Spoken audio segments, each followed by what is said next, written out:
For this evening's program, I want to mention that it's co-sponsored with the Federated Conservationists of Westchester County. And Professor Robinson has come here, and I want to thank the Alumni Association for recommending him to me, and that's how we got this program. Just a little bit about Professor Robinson. He founded the Pace University Environmental Law Program, excuse me. He served as General Counsel of the New York State Department of Environmental Conservation and was the founding chair of the Hudson River Valley Gateway Conservancy. He is currently Executive Governor of the International Council of Environmental Law. So he will present his program, and after the program, you would please, if you have any questions, please put them in the chat function, which you usually find at the bottom of your screen. Type them in, and he will answer all the questions you have. So now it is my pleasure to introduce Professor Robinson. Thank you. Well, thank you very much, Joan, for that nice invitation and lovely introduction. And I want to thank the Chappaqua Library and the Federated Conservationists of Westchester County for their kind invitation to be with you tonight. I'll be speaking with you this evening and sharing with you some thoughts on how we're going to cope with the next pandemic, how we're going to manage the fact that COVID-19 was not the first, nor will it be the last kind of problem we have with emerging infectious diseases. I first became involved in this area when I met SARS in 2002 in Shanghai and Singapore.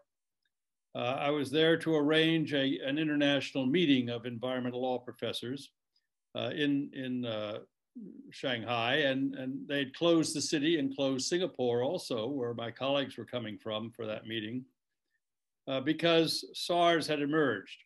SARS, the letters SARS, stand for Severe Acute Respiratory Syndrome.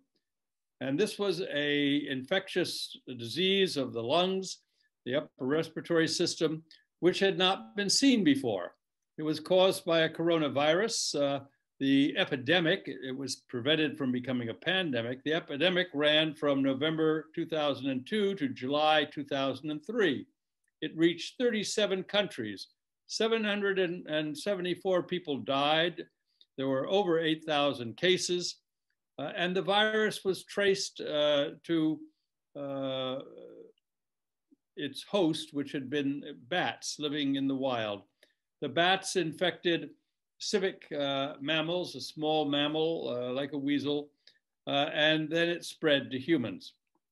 Now, we discovered it when an American businessman in 2003, February of that year, Johnny Chen, was taken ill on a flight from Shanghai, from China to Singapore. The plane had landed in Hanoi. He was taken off the plane and rushed to the hospital. The doctors then realized that he had a very severe illness that they had not seen before. An Italian physician, Carlo Urbano, immediately contacted the World Health Organization saying, we have a new disease here. Both he and Johnny Chen died of this disease.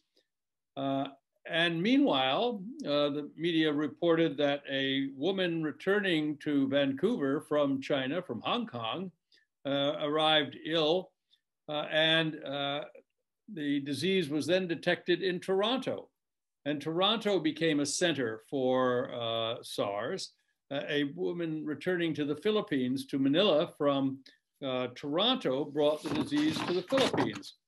So SARS was suddenly spreading all around the world. And the medical community immediately leapt to try to contain it. It was contained and not spread beyond several countries, these 37 countries, through contact tracing, which you're all familiar with now, through close international cooperation to identify every possible ill person. And in China, they proceeded to kill 10,000 of these civet mammals in Guangdong province to reduce further vector disease transmissions. Now, the SARS virus was not eliminated. We contained it in its infections of humans, but it was still out there in the wild. I did go to Shanghai. We determined it was safe to hold the conference, but I took note when SARS began to appear again. First, the medical physicians and virologists in China reported that, and I'll quote a report from 2017, another deadly outbreak of SARS could emerge at any time. The caves where they discovered the strain of bats are only a kilometer away from the nearest village. This warning was published in medical journals around the world, in the journal Nature in 2017. And a wonderful book was written by David Quammen. Some of you may know it. It's called Spillover, or Animal Infections and the Next Human Pandemic. Quammen published it in 2014, well before this warning from Wuhan about the bats, and he had made the same warning in that book from looking at the scientific discoveries. So we had this experience of SARS and the warnings, but the political leadership of the world was asleep at this time. And the result was the emergence of a new infectious disease. I have to share with you here the image on the left, which is an image from the World Health Organization of the new SARS, the SARS-CoV-2 virus. SARS had continued to exist and had mutated. Now, the world has forgotten what happened in prior pandemics. We've been relearning it in the current pandemic. But since 2018, we have the example of influenza, which in 2018 killed more people than World War I did. But we only commemorate the deaths. We don't commemorate all those who died. The picture there on the screen is of a temporary hospital at Camp Funston in Kansas, where the H1N1 virus was discovered. It killed between 20 to 50 million people. We didn't have good records. It appeared in April of 2019, and it ran through August of 2010. It reappeared in April of 2019 and ran through August of 2010 as swine flu pandemic. Now, we forget somehow and suppress our memories of past infections, but we have learned that we have to do something about them, because since 1918, we've developed two new areas of science. Ecology was barely born in 2018. It only became a strong scientific discipline after the Second World War. And virology, the study of the viruses, only could begin with the electron microscope and our ability to see very small organisms. Virology is also new. It's been studying, since it was created, some 7,000 viruses. And it's revealed that 61% of human diseases since the Second World War are zoonotic in origin. That means they are conveyed from animals to people. 75% of diseases discovered in recent decades are also zoonotic.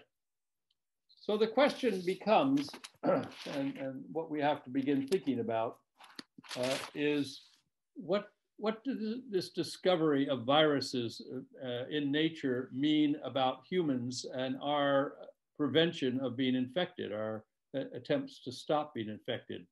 Is there a war? Are we having a war on them? Is it us versus them?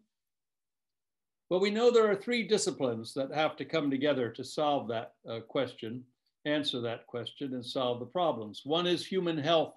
Our health is cared for by human doctors, medical physicians that study our ability to resist disease and recover.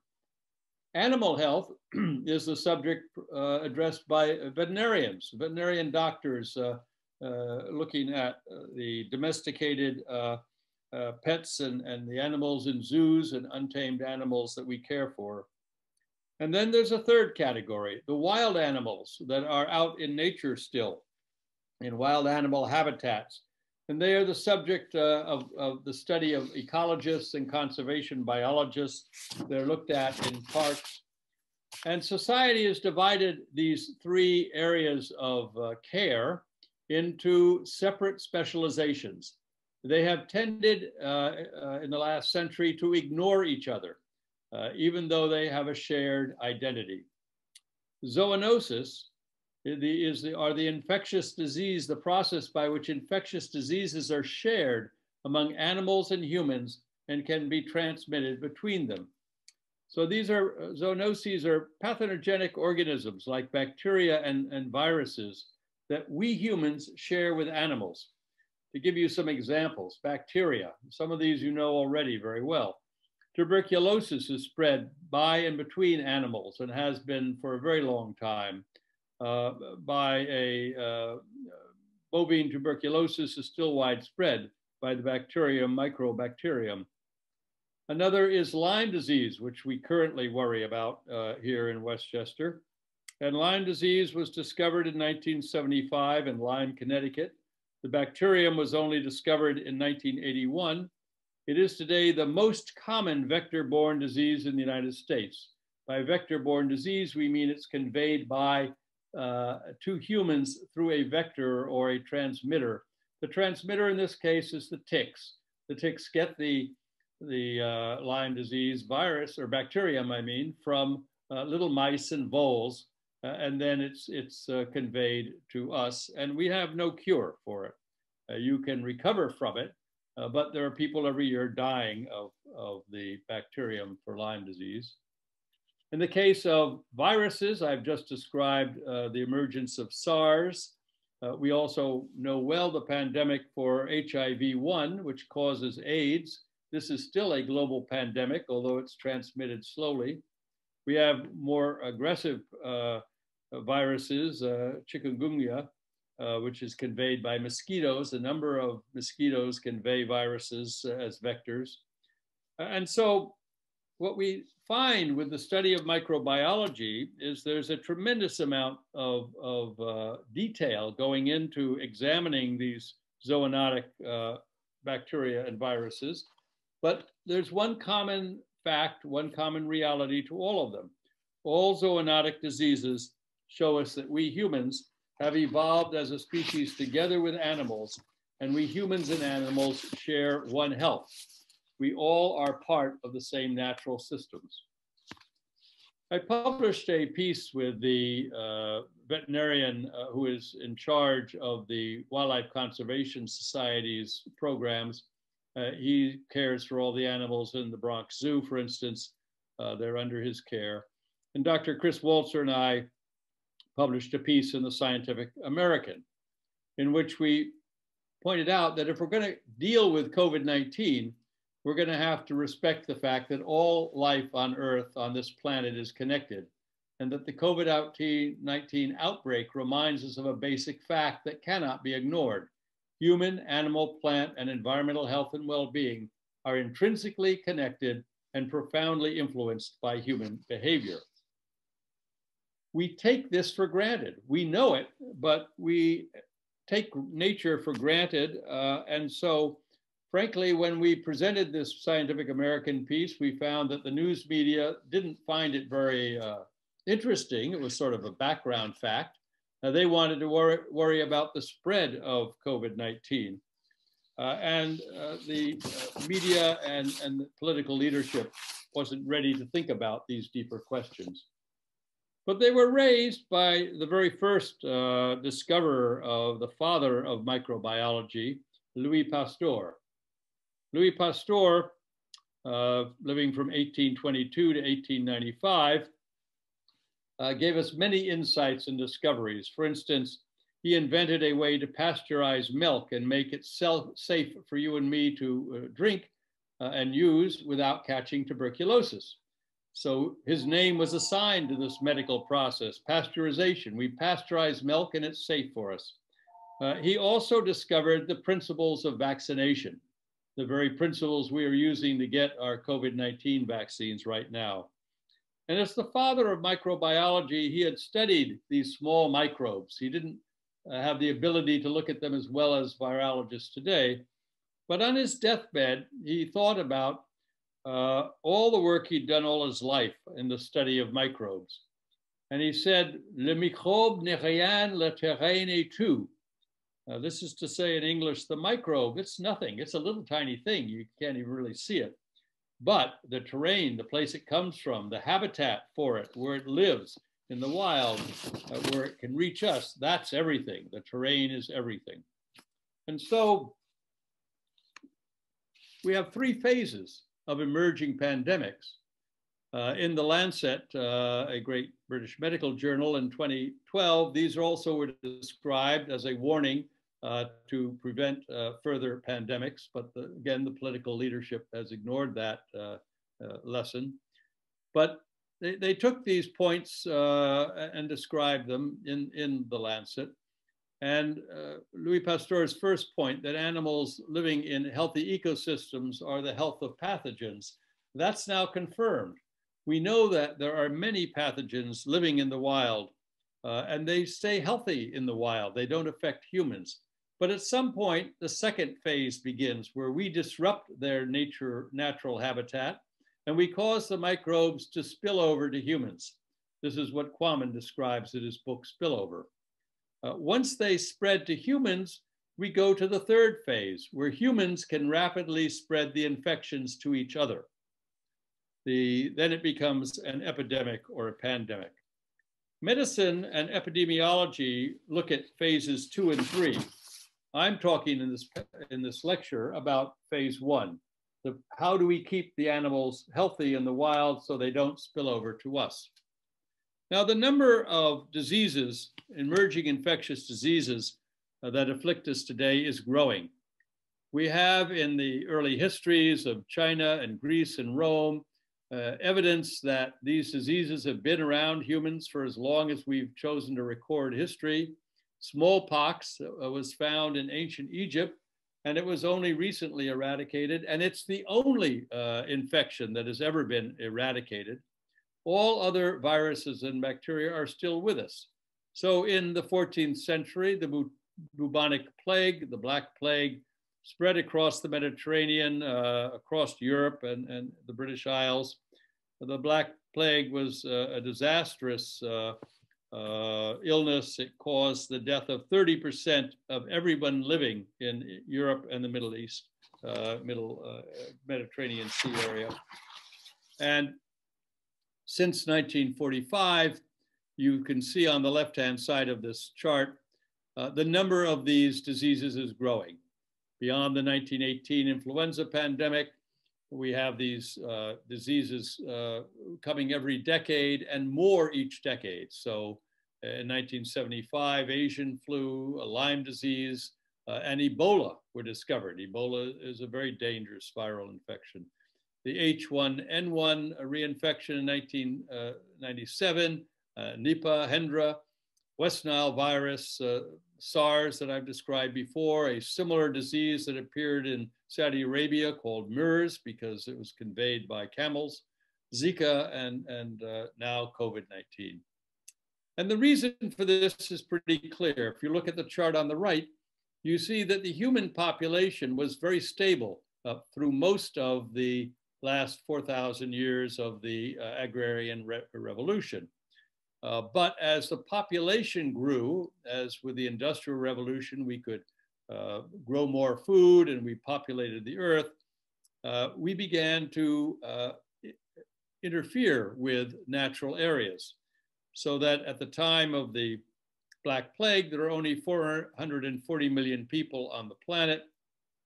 By 1945, we were up to 2.3 billion. At the time of the Hong Kong flu in 1969, 3.6 billion. When we had the 1992 Earth Summit in Rio de Janeiro, we were at 5.4 billion. When The Lancet published its warning that we had to be careful about the flow of these diseases from nature, we were at 6.9 billion. And we're now at 7.5 billion and growing. So the population is the main driver, not the numbers of people, but how the people then interact with wild nature.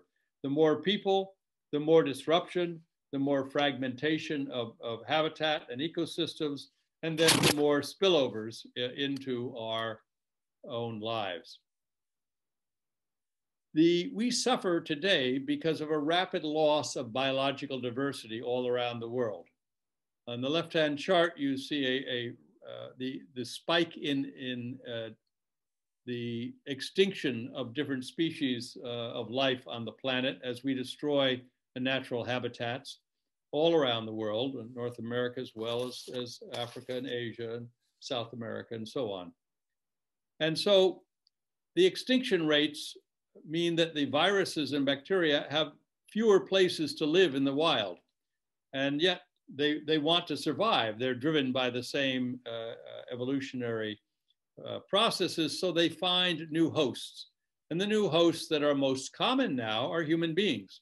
So it's easy for them to find and spill over to us. If you have the picture from the Amazon on the top of this chart, you have a very vibrant and robust and very ancient rainforest in Brazil. I've visited these areas. But there is a clear cutting going on, the same kind of clear cutting we did in the Adirondacks in the 1880s and 90s, where without any care for nature, we exploit and mine nature without sustaining it or renewing it. And where do the microbes go? Well, again, they're going to affect the people that have just cut down all of these areas, or the people who come in to colonize them right afterwards. And then they find a new host. In Hunan province in China, for instance, it's near the border of Vietnam, Laos, Myanmar, and Tibet. You have a very rich natural heritage in this province of China. It's called in Mandarin, the place south of the colorful clouds. It's one of the most remote places in China. And that's why the bats that have living quite happily in the caves can live with the virus that caused SARS, the SARS virus community. China has taken the precaution to set up parks and protected areas in most of this area, but it has not maximized that. It hasn't set up a robust system for protected areas. Brazil is much worse, and Central Africa is quite dangerous for wildlife. In the parks that have been set up there, every year park rangers are assassinated by poachers who want to go in and exploit the nature. In the middle of the Amazon in Manaus, a new variant of COVID-19's virus has emerged, the P1, and the P1 has the ability to reinfect people who have recovered already from COVID-19. The mutant is launching a new life for itself. And so there are probably 700,000 viruses that we have never studied, that we haven't looked for, that we can't find yet, that could infect us, just like the SARS virus. Epidemiology is the new science, very rapidly developing since the 1970s. The Cambridge University Journal of Epidemiology and Infection used to be called the Journal of Hygiene, but we know more now. And we can study things like the genomic epidemiology of the Ebola virus and the Ebola epidemic. This is the study of how genetic factors interact with the environment in the context of diseases in human communities, studies of DNA, so on. So you can't see that chart, but you can see that just for one virus, there's a huge amount of scientific research and analysis going on. So how are we going to scale up the study of the viruses we know about, no more than 7,000 perhaps, and the only ones we really know well are fewer? How are we going to scale that up to address all of the 700,000 that are out there in wild nature? We've got a challenge on our hands. The spillovers are happening faster than the scientific investigation can keep up with them. There are proposals that have been made for a United States National Center for Epidemic Forecasting and Analysis, where you could try to find worldwide the animals, set up public health surveillance systems to see which animals are shedding viruses. But most nations have no such center. In fact, the US doesn't either. Cambridge University has reported that there are university and and academic and scientific centers, about 100 of these in the world. 35 are in North America, 26 in Europe, 11 in Australasia, 6 in Asia, 5 in Africa, and 4 in South America. So the bulk of these are not even in the areas where most of the emerging diseases appear. If we're going to build up a global system, there's going to have to be a major investment in the science of virology and the examination of the second phase of the spillover. Dr. Christian Hoppe is one of the world's leading epidemiologists. He is from the Cameroons. He heads the African Center for Excellence in Genomics and Infectious Diseases, which is in Nigeria. In 2014, he was among the first to actually sequence the Ebola virus and put it into a scientific focus. He wants centers in Africa where they can immediately find the spillovers and deal with the interface between humans and nature. But he doubts that any of the African countries have the money to build up such a surveillance system. And he doubts that the international community will do so either. I'll quote him. He says, "It makes great sense to invest and make sure you're combing the world to prevent this kind of thing from happening.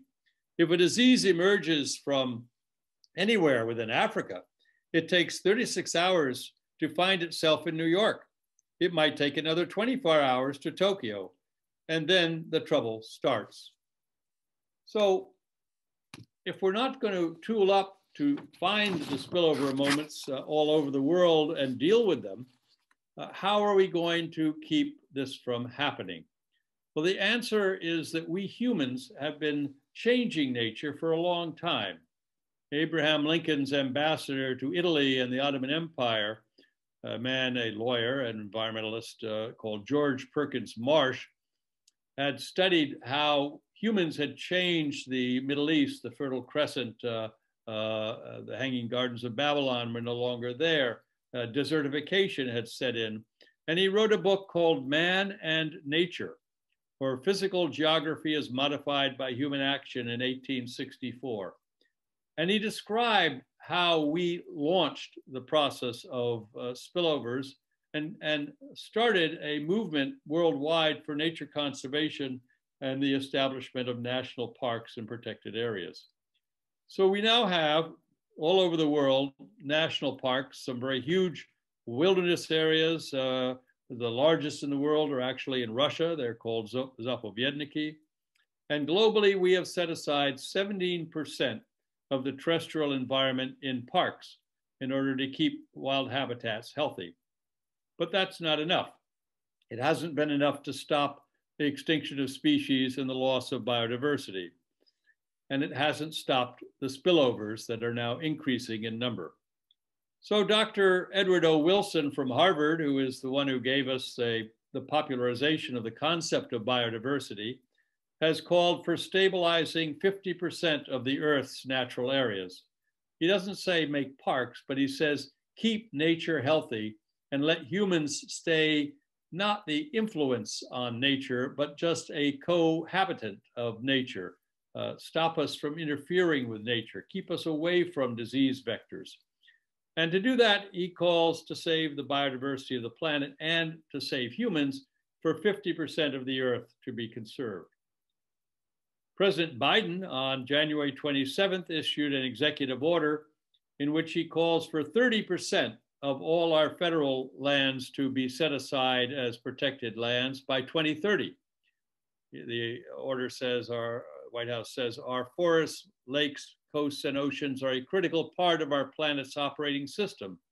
And protecting these natural ecosystems is essential for us now and for future generations. So that's a good start, but it's not really adequate.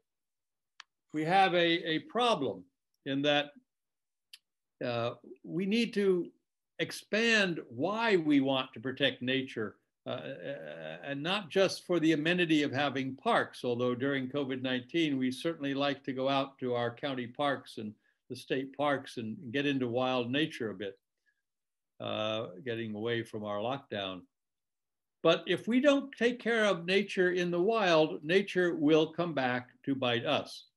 Dr. René Dubos, the renowned microbiologist, one who really figured out for us antibiotics, he reflects on this and many other topics in his writings.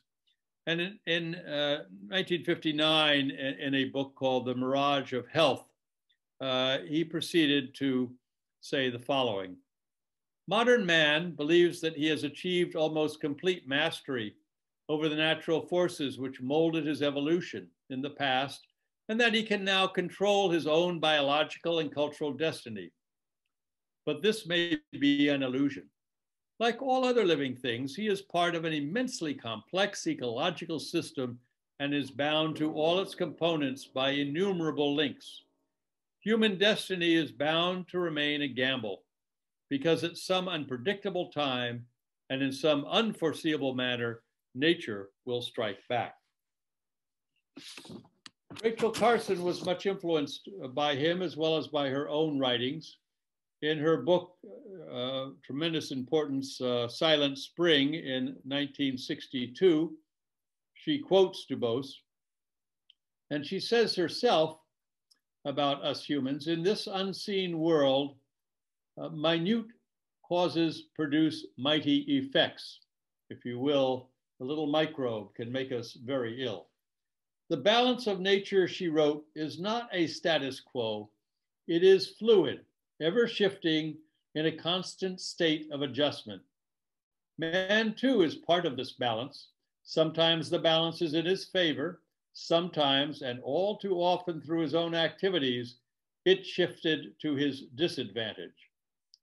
She dedicates her book to Albert Schweitzer, who in 1952 had won the Nobel Peace Prize for his writings on reverence for life and civilization and ethics. And Schweitzer is quoted in the preface, the cover page of her book, by saying, man has lost his capacity to foresee and forestall, and will end up by destroying the earth. Well, we have foreseen, but we've not forestalled, but we can still. We, through environmental law, have created policies and tools that can protect the planet and the people and the other wild animals and tamed animals on it. We know how to cope with pandemics if we use these tools. First, we have environmental impact statements. Every action that we take that has an impact on the environment under law is to be studied at the national level under the National Environmental Policy Act since 1969, here in New York under the State Environmental Quality Review Act since 1975. It is now also in every country in the world, and it is binding international law. But we don't use our environmental impact statements to look at the question of preventing zoonotic spillovers of infectious diseases. We have to add that analysis and begin doing it. The law provides the capacity to do that. We need to utilize that capacity. As I pointed out earlier, we have national parks and protected areas all over the world. The International Union for the Conservation of Nature has a commission on protected areas made up of all the park services of the world. And 17% of the world is protected. We need to move beyond the proposal that it should be 30% to having a process of managed natural areas that reaches a stewardship of all the untamed and undamaged areas. We have to stop the colonization of nature and live with nature, design with nature. And that's going to require the third category, land use planning that permits design with nature. We have to prevent habitat fragmentation. The reason Lyme disease emerged is because we started building suburbs and roads into the woodlots and the parts of Connecticut and upstate New York, downstate New York, where we encountered the habitats of the small mammals, and we took away their habitats. They had to go somewhere, and so through ticks, the viruses of these little animals was conveyed to people and is still being conveyed to people. We need to create buffer zones between the wild animals and people and warn people that they should take good care of these natural areas. We won't have enough specific laws to deal with all that, so we need legal principles. We need the right to the environment, which says let nature's environment have its own integrity, let it function stably. We need stewardship of nature, not domination of nature, and Rachel Carson called for this. And in New York, we will have in November the opportunity to vote on an amendment in the state election calling for a green right to the environment in the New York State Constitution. 11 other states have similar rights already, and 175 nations have such rights in their national constitution. And if there's a right to the environment, then you get to protect more robustly those natural habitats and prevent the spillovers. Other principles are like the ones like the duty of care. We have a legal duty to take care of nature. We don't do it very well. We need to really build that robustly. And then we need to have a principle of resilience. We should always provide backup systems and help maintain the resilience of nature. And then finally, we're developing an entirely new suite of laws to deal with climate change. New York State has a new program on climate change in Albany. It's not adequate, but it will grow. President Biden has pledged a major new program at the federal level on climate change. And as we deal with climate change and the disruptions to the climate, we're also going to have to deal with how those disruptions cause spillovers of zoonotic diseases. And therefore, building pandemic protection into the new climate change regimes are going to be very important. Now, these 5 tools never existed before the current time, and we can deploy them well, but the tools are probably not enough. We need to unite the use of these tools through a common policy framework, a One Health framework. And the One Health framework would basically acknowledge what Chris Walzer and I wrote about in that Scientific American essay, that it's all one health. Nature's health and human health are not separate realms, they are together. One Health is the universal policy and practice of care for the integrity, stability, resilience, and the beauty of Earth's biotic community through nurturing the interdependent health links that are shared among humans, wildlife, domesticated animals, plants, and ecosystems, and all nature. One Health transcends and unites the contributions of the life sciences for the stewardship of ecosystem integrity and the biodiversity and well-being of life on Earth. So we need to embrace a One Health policy to unite our behavior, and we need a lot of international cooperation to do so. And that is happening. The United Nations Environment Assembly is a meeting of all the nations that takes place in Nairobi in Africa, including the United States. And it supervises the work of the United Nations Environment Program. Again, before COVID-19 in 2017, the UN Environment Assembly adopted a policy that recognizes that biodiversity loss is a health risk multiplier. The more biodiversity you lose, the sicker the humans are going to be. It's as simple as that. More spillovers are likely. The UN Environment Assembly recognized that human, animal, plant, and ecosystem health are interdependent. And it emphasized in this regard the value of the One Health approach, an integrated approach which fosters cooperation between environmental conservation and the human health, animal health, and plant health sectors. The UN Environment Assembly encourages all governments and other relevant organizations like the Federated Conservationists or even the Choctaw Library to mainstream the conservation and sustainable use of biodiversity to enhance ecosystem resilience as an important safeguard for current and future health and human well-being. Now that cooperation can happen, but it depends on the ethical foundations that all of us bring, our governments together bring, and which are part of our humanity, part of our humanity's evolved norms. These were elaborated in a book called A Sand County Almanac, published in 1949 by one of America's greatest ecologists, Dr. Aldo Leopold. In that book, he posited that a thing is right when it tends to preserve the integrity, stability, and beauty of the biotic community. It is wrong when it tends otherwise.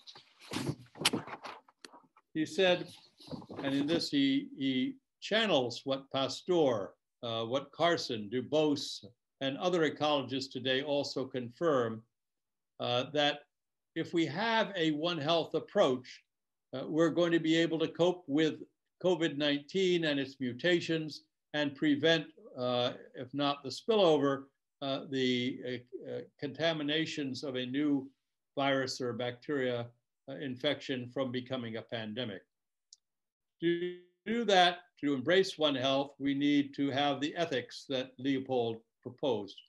He called it the land ethic. It was a little bit like what Pasteur said, the terrain is everything, the land is everything.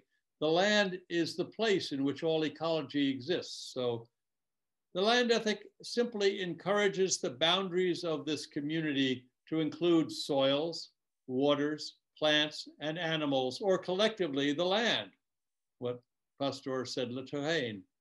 In short, a land ethic changes the role of Homo sapiens from conqueror of the land community to plain member and citizen of that land community. We have a challenge. We have to either embrace One Health and use these tools of environmental stewardship to preserve wild nature, or we shall suffer the consequence.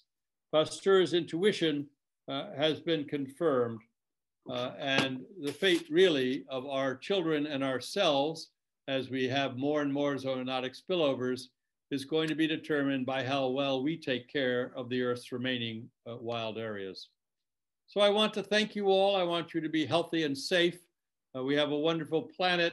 We can continue to sustain that planet, and I'd be more than happy to answer questions and discuss this lecture with you further. That was an unbelievable lecture. You know what it did? It sort of encapsulated and gave us context with what's going on right now and brought all these thoughts that I had about conservation and the climate change and epidemiology into a comprehensive lecture.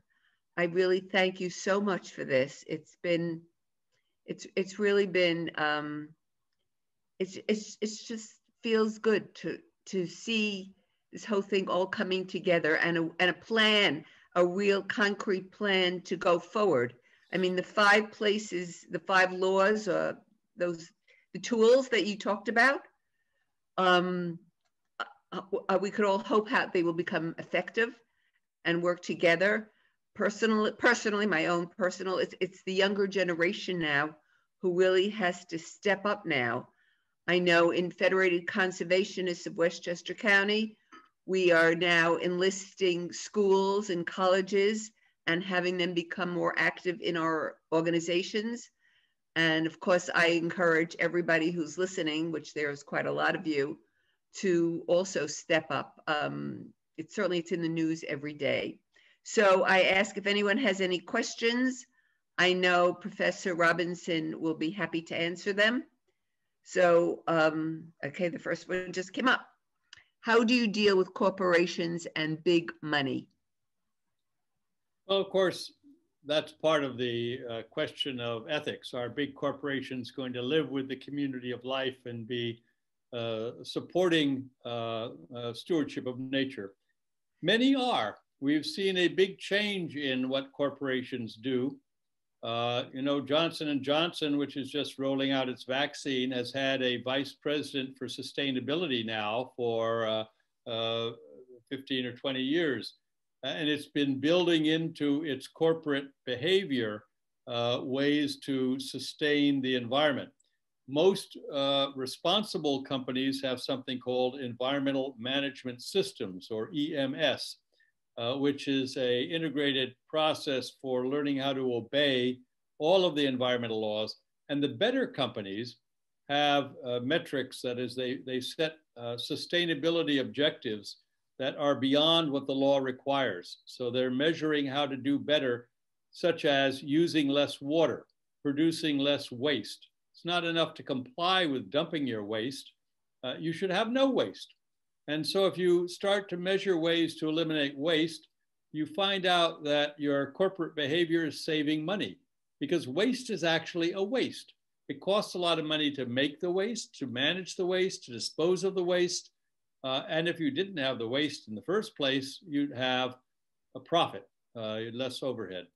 And so Joe Ling, very insightful fellow at 3M nearly 40 years ago, said pollution prevention always pays. If a company can eliminate its pollution, it's good for the environment and people, but it also reduces their overhead. So pollution control became a profit center. You could mine your company to make more profits. Now that doesn't apply very much to the oil and gas industry, to the hydrofracking, to the extractive industries. It's more a question of the manufacturing and other sectors. But we need to take these environmental laws and apply them robustly across the society. And that's what climate change is going to require. Climate change, for us all to survive, will require all the big corporations to radically alter their behavior. And the laws increasingly will require that. And investors are requiring it. So we have ESG investing, environmental, social, and governance investing. Ethical investing has been growing. And if you don't demand of your own investment portfolios an ethical framework, as Dubose and Leopold called for, then we're all part of that problem. And that applies to our pension funds. Even if we don't have stock, other people do.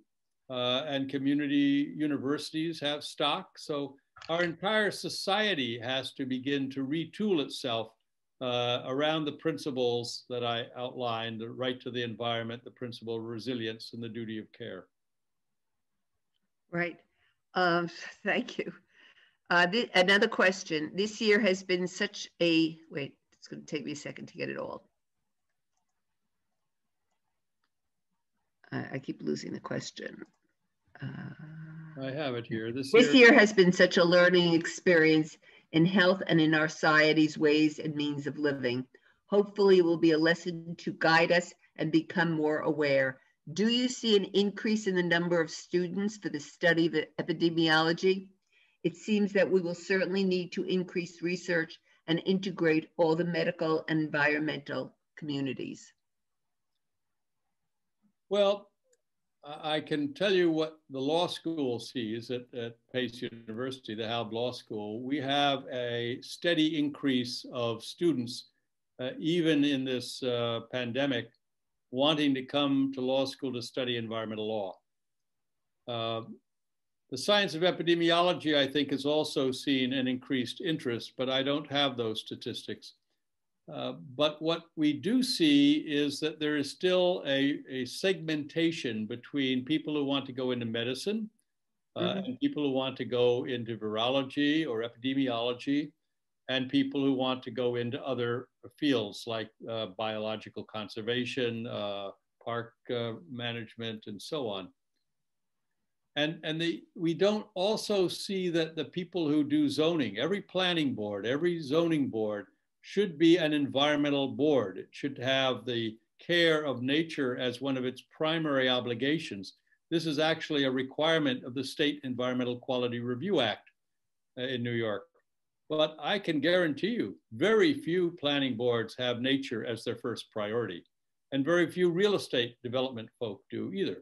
So we need to bring this land ethic of Aldo Leopold from a margined activity, from the margins, from the edges of our society, to, as the United Nations Environment Assembly said, to mainstream it. We have to mainstream conservation. It should be a part of all that we do.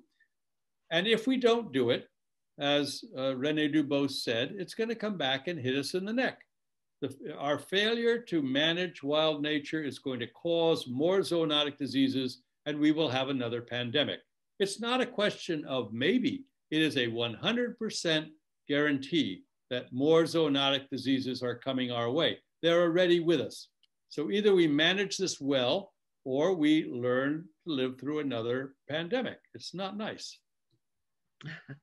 Sadly, I have to agree with you. Are there any other questions? No, I guess at this point, I just want to thank the audience, and thank you. This was a really wonderful, wonderful lecture. And I encourage everybody in the audience to recommend this lecture to their friends and family. So, you know, the word will get out. I know the word is out all the time, but sometimes you need somebody to clearly enumerate all the steps and what's going on. And, oh, there's one new message. And I think it's just something that this audience, we can now, you know, step up and speak to our local government officials and try to get things moving in the right direction. So thank you very much. Thank you all. And please come to the library, as I said, the website, and see all the other programs that are going on. Again, thank you, Professor Robinson, and hope to see you in a better time. All right. Bye, everyone. Be with you all. Thank you very much for having me. Bye. Bye-bye.